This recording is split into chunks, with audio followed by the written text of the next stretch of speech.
Salut la famille, j'espère que vous allez bien, moi ça va super bien.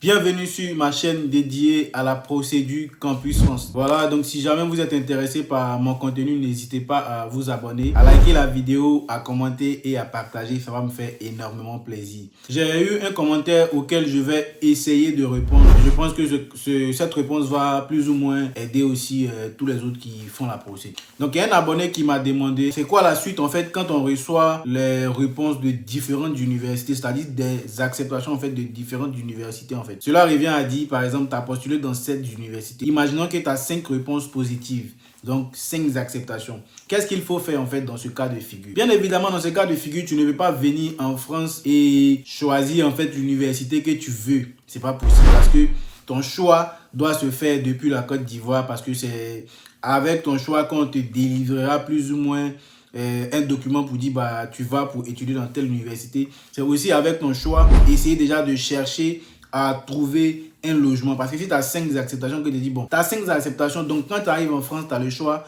de partir ici, ici, ici. C'est pas possible, tu vois. Donc, il faut trouver un logement. Ce qui veut dire que quand vous avez plusieurs acceptations, pour ceux qui ne savent pas, vous devez choisir une école avec laquelle vous allez continuer la procédure. Quand tu as une seule acceptation, par contre, tu n'as pas le choix, tu es obligé de faire avec, mais quand tu as plusieurs, ça veut dire que tu choisis en fait la ville qui te convient le mieux en fait.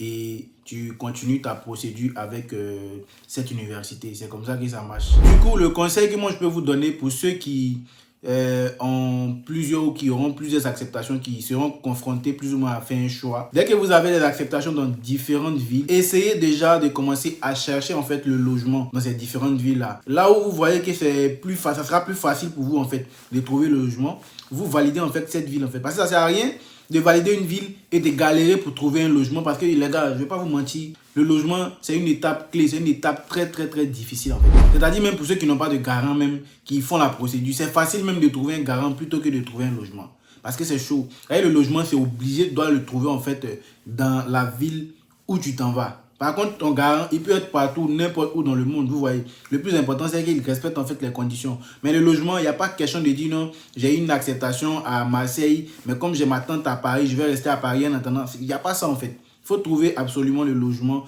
dans ta ville parce que c'est là-bas que tu vas rester pour aller à l'école. Donc, voyez le conseil que je peux vous donner. Je vais récapituler. Si vous avez plusieurs acceptations, c'est bien. Cherchez en fait des logements dans ces différentes villes. Là où vous trouvez le plus tôt possible un logement, vous le validez. Et puis, vous continuez en fait votre procédure tranquillement, sans embrouille. D'ici là, n'oubliez pas de vous abonner, de liker, de commenter et de partager la vidéo. On est ensemble, portez-vous bien et à très bientôt pour une nouvelle vidéo.